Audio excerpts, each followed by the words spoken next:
नमस्ते बच्चों, क्लास 6 का 6th यूनिट देखिए 5 यूनिट हमने पूरे कंप्लीट कर लिए। अब स्टार्ट करेंगे 6th यूनिट जो है सब्सटेंस इन डेली यूज।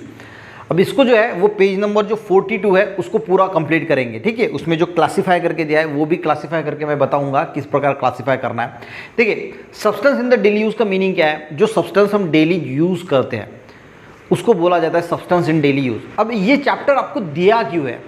देखिए ये क्यों दिया है, देखिए हम जो सब्सटेंस यूज़ करते हैं ना उसमें से कुछ जो सब्सटेंस होते हैं वो सॉलिड होते हैं, कुछ लिक्विड होते हैं। तो इनकी जो है वो प्रॉपर्टीज़ होती है। जैसे कि मान के चलो कि कोई मेटल है, एक एग्जांपल दे रहा हूँ, मेटल है तो मेटल की बहुत सारी प्रॉपर्टीज़ होती है। मैलेबिलिटी होती है, डक्टिलिटी होती है, सोनोरिटी होती है, वुड की अलग अलग प्रॉपर्टी होती है। तो हर मेटल की जो यानी जो प्रॉपर्टीज़ होती है उसी प्रकार जो है वो अलग चीज़ जो है वो हर इससे डिफरेंट होती है। अगर आप ग्लास को देखोगे तो ग्लास क्या है, एक डिफरेंट चीज़ है। मेटल देखोगे, मेटल डिफरेंट है। वुड देखोगे, वुड डिफरेंट है। अब प्लास्टिक देखोगे तो प्लास्टिक डिफरेंट है। हर चीज़ आपको जो है वो डिफरेंट दिखाई देगी। बस उसी को जो है वो हमें ध्यान में रखना है। सबसे पहले मैं आपको थोड़ा एक्स्ट्रा नॉलेज दे देता हूँ जो बहुत काम का है। आने वाले आपको लेसन में 7th क्लास में, 8th class, 9th class, 10th class में जो इम्पॉर्टेंट है वो हम सीखने की कोशिश करेंगे और ये भी सीखेंगे। देखिए कोई भी सब्सटेंस बनता है, कोई भी सब्सटेंस, दुनिया में जितने भी सब्सटेंस है उस सब्सटेंस जो बनता है वो उसका जो स्मॉलेस्ट यूनिट होता है, स्मॉलेस्ट यूनिट यानी वो होता है एटम।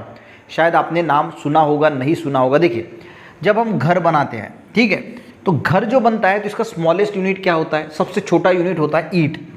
ठीक है, तो जो ब्रिक्स होती है उसको हम बोलते हैं कि स्मॉलेस्ट यूनिट है। वो एक एक ब्रिक बना के, एक एक ब्रिक जोड़ के जो है वो पूरा घर बनता है।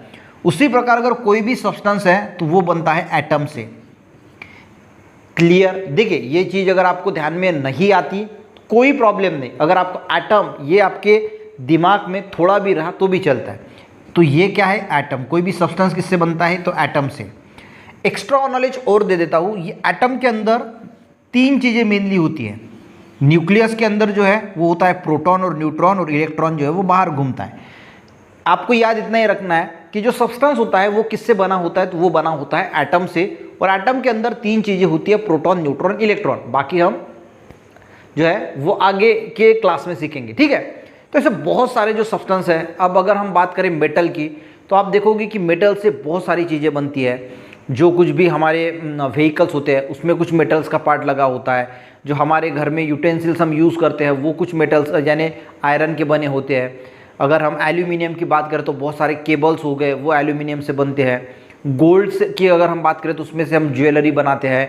सिल्वर यानी चांदी की बात करें तो उससे हम ज्वेलरी बनाते हैं। जो ग्लास होते हैं उससे हम विंडो वगैरह बनाते हैं। हमारे घर जो आईना होता है उसको देखने के ग्लास का यूज़ किया जाता है। वुड की बात करें तो दरवाजे वगैरह बनाने के लिए हम उसका यूज़ करते हैं।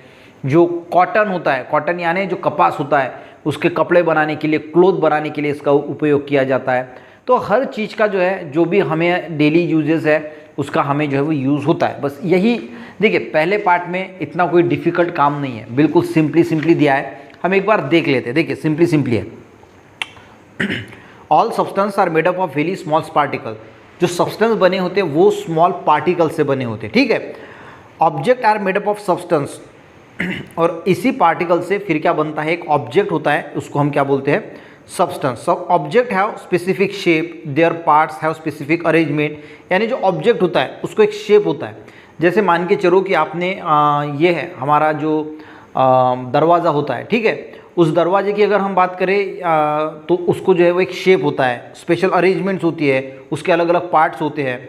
ठीक है, उसकी स्पेसिफिक अरेंजमेंट होती है बाय विच आइडेंटिफाई देम, और हम उसको जो है वो पहचान सकते हैं। ग्लास की भी अरेंजमेंट होती है तो हम पहचान सकते हैं कि ये दरवाज़ा है, ये ग्लास है, ये वुड का बना है, ये ग्लास का बना है, ये मेटल का बना है। तो उसमें हर इसमें अगर हम बात करें तो अलग अलग प्रकार की अरेंजमेंट्स है, उससे हम ये आइडेंटिफाई कर सकते हैं। वी यूज़ वुड, वुड यानी जो लकड़ी होती है, plastic, steel to make tables, chair, cupboard. यानी हम जो खुर्चियाँ होती है वो स्टील की भी बनी होती है, मेटल की भी होती है, वुड की भी होती है, और जो प्लास्टिक की भी बनी होती है। This substance have the strength required to make this articles. अब देखिए ऐसा तो है नहीं कि किसी भी सब्सटेंस से आप कुछ भी बना डालोगे। ठीक है, अगर रबर की हम बात करें, ठीक है, या फिर स्पंज की बात करें तो स्पंज जो है वो भी, उसको भी शेप होता है, उसको भी वॉल्यूम होता है। स्पंज से हम खुर्ची नहीं बना सकते। खुर्ची बना सकते हैं क्या? नहीं बना सकते। तो खुर्ची बनाने के लिए हम वुड का इस्तेमाल कर सकते हैं, किसी मेटल का इस्तेमाल कर सकते हैं। प्लास्टिक से खुर्ची बनती है। तो समझाने की बात क्या है कि उसमें स्ट्रेंथ होती है, क्योंकि खुर्ची में हम बैठने जाएंगे तो उसने जो है वो वेट सहन भी करना चाहिए। अगर वो वेट नहीं सहन करेगा तो वो तो टूट जाएगी। तो जिस मटेरियल से हम जो चीज़ बना रही है उस चीज़ में वो स्ट्रेंथ भी चाहिए कि जिसके लिए वो यूज़ हो रही है, उसके लिए वो यूज़ होने के लिए उसमें स्ट्रेंथ भी चाहिए, और उसी मटेरियल की, उसी सब्सटेंस की वो चीज़ जो है वो बनाई जाती है। क्लियर हो गया? These substances have the strength required to make these articles. Also, this substance can be given a desired shape, और हम उसको डिजायर्ड शेप भी दे सकते हैं, किसी भी शेप में। आपने देखा होगा कि जो चेयर्स होती है वो अलग अलग शेप्स में होती है, तो हम किसी भी शेप्स में उसको बना सकते हैं। It means that we consider the properties of substance to use them for making thing. और इसीलिए जो प्रॉपर्टीज होती है वो हमें समझना जो है वो बहुत, उस सब्सटेंस का क्या यूज़ है उस हिसाब से उसकी प्रॉपर्टीज समझना बहुत यूज़ है। देखिए जैसे गोल्ड है, तो गोल्ड की एक प्रॉपर्टी है डक्टिलिटी। डक्टिलिटी का मीनिंग क्या होता है? उससे हम बारीक तार जो है वो निकाल सकते हैं, उससे हम फिर ज्वेलरी वगैरह बना सकते हैं। मैलेबिलिटी प्रॉपर्टी क्या होती है? अगर हम किसी मेटल को ठोकते हैं तो उसकी अगर शीट बन जाती है, अगर ऐसी शीट बन जाती है तो उसको मैलेबिलिटी बोलते हैं। तो ये स्ट्रेंथ पे भी डिपेंड करता है और उसकी क्या क्या प्रॉपर्टीज़ है उस पर भी ये डिपेंड करता है कि उससे हम कौन सा सब्सटेंस बनाने वाले हैं। सेम सब्सटेंस और material can be use to make many object. Let us study some much substance, यानी एक सब्सटेंस ही बहुत सारी चीज़ों के लिए हम यूज़ कर सकते हैं। ये एग्जांपल दिया है, जैसे क्लोथ हो गया और कॉटन हो गया। अब कॉटन यानी क्या होता है? कपास। अब कपास तो एक ही है पर उसको अलग अलग इसके लिए जो है वो हम यूज़ कर सकते हैं। जैसे कि क्लोथ, कपड़ा बनाने के लिए भी कॉटन का कपड़ा बनता है, फाइबर बनाने के लिए भी होता है फाइबर, या वो जो थ्रेड होता है, धागा जो होता है, उससे साड़ी जो होती है लेडीज़ की वो भी जो है हम उससे बनाते हैं। जो हैंड केयर चिप होते हैं वो भी उससे बनाए जाते हैं। कूल्स है, मैट्रेसेस है, पिलोज़ है, ये सारी चीज़ें जो है वो हम कॉटन से बना सकते हैं। आयरन की अगर हम बात करें तो कंस्ट्रक्शन के लिए जो यानी कंस्ट्रक्शन वगैरह होता है ना, तो उसमें आयरन यानी लोहा जो है वो यूज़ होता है। उसके पिलर्स जो है, बार्स जो होते हैं वो यूज़ किए जाते हैं। ग्रिडल्स है यानी जो पकाने के लिए कुछ यूज़ किया जाता है तो उसके लिए भी लोहा यूज़ किया जाता है। ऑटोमोबाइल्स यानी जो गाड़ी वगैरह होती है उसमें भी यूज़ किए जाते हैं। इलेक्ट्रिक पोल जो है वो लोहे के बनते हैं। टेबल्स होते हैं, कपबोर्ड होते हैं। एल्यूमिनियम जो किचन की जो बर्तन वगैरह होते हैं वो एल्यूमिनियम के होते हैं। इलेक्ट्रिक केबल्स में एल्यूमिनियम का यूज़ किया जाता है। तो सब्सटेंस क्या है? एक ही है पर उसकी यूज़ अनेक है। यानी एल्यूमिनियम का यूज़ किचन के यूटेंसिल्स के लिए कर रहे हैं, केबल्स के लिए भी कर रहे हैं, आयरन का यूज़ अलग अलग चीज़ों के लिए कर रहे हैं। By studying the property of substance we can select substance suitable for our purpose. तो उसकी प्रॉपर्टीज़ के हिसाब से जो है उसमें क्या प्रॉपर्टीज़ है उस हिसाब से हमें वो किस प्रकार यूज़ में लाना है वो हम डिसाइड करते हैं। जैसे देखिए क्लास में 10 बच्चे हैं, कोई मैथ्स में अगर बहुत ज़्यादा शानदार होशियार है, कोई साइंस में होशियार है, कोई मराठी में होशियार है। अगर मान के चलो कि कहीं पे मैथ्स की कंपटीशन है तो उसी बच्चे में क्या प्रॉपर्टीज़ है, किस बच्चे में मैथ्स की प्रॉपर्टी है, कौन सा बच्चा मैथ्स में सबसे होशियार है तो उसकी प्रॉपर्टीज़ है मान के चलो, तो उसको ही लेके हम जो है वो मैथ्स के कंपटीशन में भेज देंगे। साइंस वाले को साइंस के कंपटीशन में भेज देंगे, मराठी वाले को मराठी के कंपटीशन में भेज देंगे। अगर कोई बच्चा बहुत अच्छा क्रिकेट खेलता है और क्रिकेट की कोई कंपटीशन है तो उसको क्रिकेट के कंपटीशन में भेजेंगे। तो उसमें सब्सटेंस में उनमें क्या प्रॉपर्टीज़ है उस हिसाब से हमने जो है उनको जो है वो डिवाइड किया। उसी प्रकार इस सब्सटेंस में क्या क्या प्रॉपर्टीज़ है उस हिसाब से जो है हम इसको यूज़ करेंगे। ठीक है। जो होता है, जो विंडोज़ होती है हमारी, वो जनरली हम ग्लास की बनाते हैं, पर दरवाजे बहुत रेयर केस में आपने देखा होगा कि दरवाजे जो लोगों का घर होता है तो घर के लिए हम दरवाजे ग्लास के नहीं बनाते। अगर ग्लास के बनाएंगे तो चोर उसको तोड़ के अंदर आ जाएगा। तो उसमें क्या खासियत है तो हम उसको जो वुड के बनाते हैं या फिर मेटल के बनाते हैं, तो उसमें क्या प्रॉपर्टीज़ है, वो किस प्रकार से यूज़ किया जा सकता है, उस हिसाब से जो है हम उसको उसकी प्रॉपर्टी स्टडी करके जो है उसको यूज़ किया जाता है। The substance in everyday use are two main types. देखिए सब्सटेंस जो होते हैं वो एक तो नेचुरल होते हैं या फिर मैन मेड होते हैं।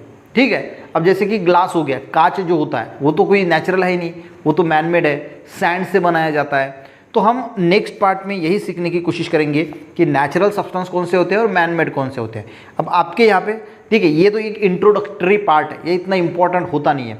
जो जो आपको फ्यूचर के लिए बहुत इंपॉर्टेंट होगा वो कंसेप्ट में आपको अच्छी तरीके से डिटेल में पढ़ाता हो, आपको पता है। ये तो एक इंट्रोडक्टरी पार्ट थे कि सब्सटेंस कौन से होते हैं, क्या क्या उनके यूज़ होते हैं, तो ये आप एक बार पढ़ लेना। देखिए फोकस उस चीज़ पे करना जो आपको फ्यूचर ओरिएंटेड है। अब देखते हैं क्लासिफिकेशन।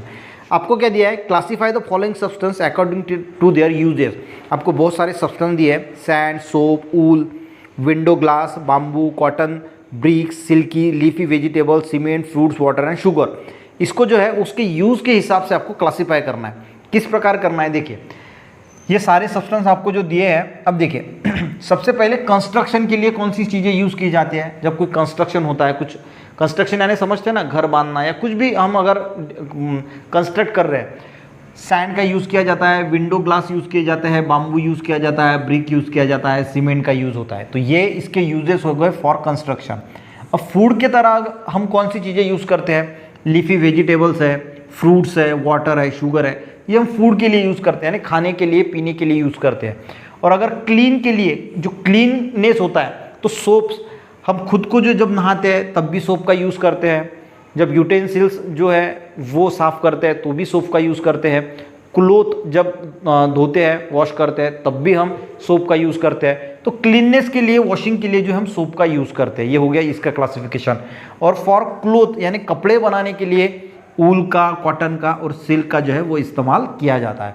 तो ये हमने क्लासीफाई भी कर दिया। तो 42 नंबर का पेज यहाँ पे बच्चों ख़त्म हो गया। नेक्स्ट इसमें हम 43 नंबर का पेज जो है, जिसमें नेचुरल सब्सटेंस और मैनमेड सब्सटेंस क्या होता है। मैनमेड का मीनिंग क्या है, आर्टिफिशियल, जो हमने बनाए हैं, और नेचुरल यानी जो हमें नेचर से ऑलरेडी मिलते हैं डायरेक्टली, तो उसको जो है वो कैटेगराइज किया जाता है। तो अच्छी तरीके से नेक्स्ट लेक्चर में समझेंगे। ठीक है, मिलते हैं नेक्स्ट वीडियो में, तब तक के लिए जय हिंद।